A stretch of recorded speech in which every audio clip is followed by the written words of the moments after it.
Budget वर्तमान के सपनों को साकार करता है और भारत के उज्जवल भविष्य की नींव को सशक्त करता है।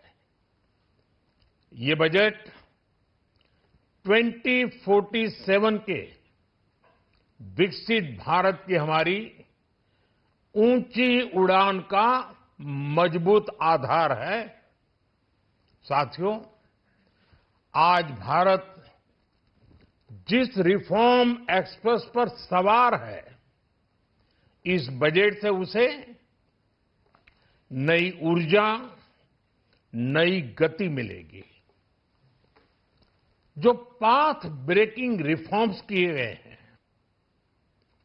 वो एस्पिरेशन से भरे हुए भारत के साहसिक, टैलेंटेड युवाओं को उड़ने के लिए खुला आसमान देते हैं।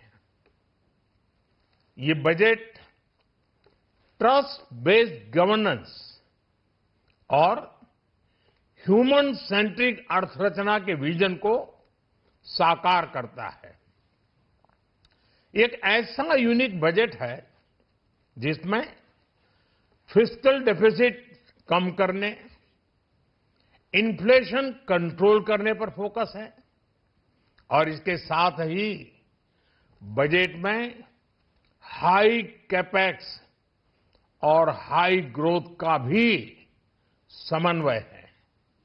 साथियों, ये बजट भारत की वैश्विक भूमिका को नए सिरे से सशक्त करता है। भारत के 140 करोड़ नागरिक फास्टेस्ट ग्रोइंग इकोनॉमी बनकर ही संतुष्ट नहीं है। हम जल्द से जल्द दुनिया की तीसरी सबसे बड़ी अर्थव्यवस्था बनना चाहते हैं। ये करोड़ों देशवासियों का संकल्प है। दुनिया के एक ट्रस्टेड डेमोक्रेटिक पार्टनर और ट्रस्टेड क्वालिटी सप्लायर के रूप में भारत की भूमिका लगातार बढ़ रही है। हाल में जो बड़ी बड़ी ट्रेड डील्स भारत ने की है, मदर ऑफ ऑल डील्स, उसका मैक्सिमम बेनिफिट भारत के युवाओं को मिले, भारत के लघु और मध्यम उद्योग वालों को मिले, इस दिशा में बजट में बड़े बड़े कदम उठाए गए हैं।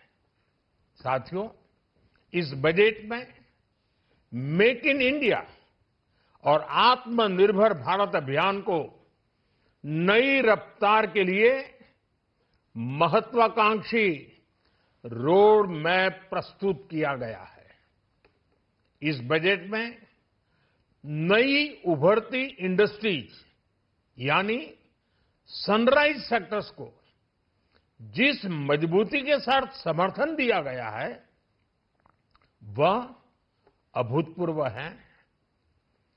Bio pharma Shakti mission, semiconductor mission 2.0, electronic component manufacturing scheme, rare earth corridor का निर्माण, क्रिटिकल मिनरल्स पर बल, टेक्सटाइल सेक्टर में नई स्कीम, हाईटेक टूल मैन्युफैक्चरिंग को बढ़ावा, चैंपियन एमएसएमईज तैयार करना, ये फ्यूचरिस्टिक है, देश की वर्तमान और भविष्य की आवश्यकताओं का ध्यान रखती है।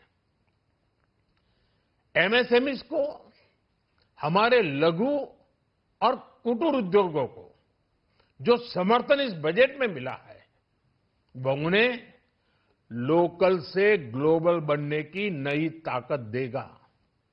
साथियों, बजट में इंफ्रास्ट्रक्चर को मजबूत करने के लिए कई बड़े कदम उठाए गए हैं।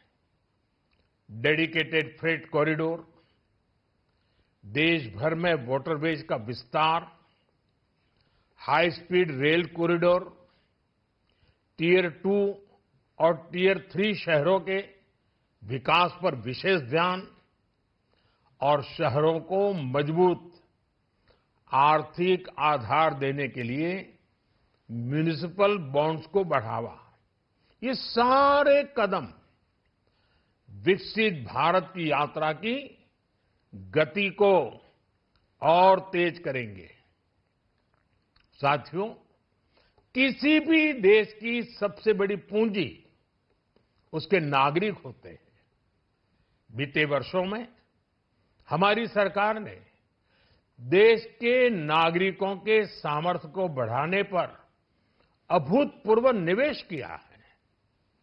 हमारा प्रयास स्किल, स्केल और सस्टेनेबिलिटी को निरंतर बल देने का रहा है। जैसा कि आज पार्लियामेंट में निर्मला जी ने कहा है, यह युवा शक्ति बजट है। उसमें युवा की सोच भी है, युवा के सपने भी हैं, युवा का संकल्प भी है और साथ साथ युवा की गति भी है। बजट में जो प्रावधान किए गए हैं, उससे अलग अलग सेक्टर्स में लीडर्स, इनोवेटर्स और क्रिएटर्स तैयार होंगे। मेडिकल हब्स के निर्माण से, एलाइड हेल्थ प्रोफेशनल्स के माध्यम से, ऑरेंज इकोनॉमी यानी ऑडियो विजुअल गेमिंग को बढ़ावा देकर, पर्यटन को प्रोत्साहन देकर और खेलो इंडिया मिशन के माध्यम से युवाओं के लिए नए अवसरों के द्वार खुलेंगे। भारत को दुनिया का डेटा सेंटर हब बनाने के लिए टैक्स में बड़ी छूट की घोषणा भी की गई है।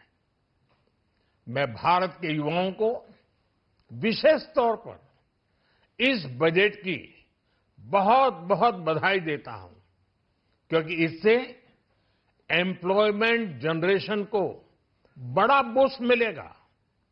मुझे बहुत खुशी है कि इस बजट में टूरिज्म और विशेषकर नॉर्थ ईस्ट में टूरिज्म को बढ़ावा देने के लिए भी ठोस कदम उठाए गए हैं। भारत के अलग अलग राज्यों को ताकतवर बनाकर संतुलित विकास की नींव भी इस बजट में मजबूत की गई है। साथियों, हमारे देश में 10 करोड़ से ज्यादा महिलाएं सेल्फ हेल्प ग्रुप से जुड़ी हैं और बड़ा सफल अभियान रहा है। महिलाओं द्वारा निर्मित, महिलाओं द्वारा संचालित सेल्फ हेल्प ग्रुप्स का आधुनिक इकोसिस्टम बने, बजट में इसे प्राथमिकता दी गई है। कोशिश यही है कि हर घर लक्ष्मी जी पधारे। हर जिले में छात्राओं के लिए नए हॉस्टल बनाने का अभियान भी शिक्षा को सुलभ बनाएगा। साथियों, भारत की कृषि, डेयरी सेक्टर, फिशरीज, इन्हें हमारी सरकार ने हमेशा सर्वोच्च प्राथमिकता दी है। इस बजट में भी नारियल, काजू, कोको और चंदन की पैदावार से जुड़े किसानों के लिए अनेक अहम कदम उठाए गए हैं। भारत विस्तार एआई, इस टूल से किसानों को उनकी भाषा में जानकारी मिलने से उन्हें बहुत मदद मिलेगी। फिशरीज और पशुपालन में उद्यमिता, उसको बढ़ावा देने से गांव में ही रोजगार और स्वरोजगार के और ज्यादा अवसर बनेंगे। साथियों, ये बजट एम्बिशियस भी है और ये बजट देश की एस्पिरेशन को भी एड्रेस करता है। मैं एक बार फिर निर्मला जी और उनकी पूरी टीम को इस फ्यूचरिस्टिक बजट के लिए, संवेदनशील बजट के लिए, गांव, गरीब, किसान का कल्याण करने वाले बजट के लिए बहुत बहुत बधाई देता हूं। बहुत बहुत धन्यवाद।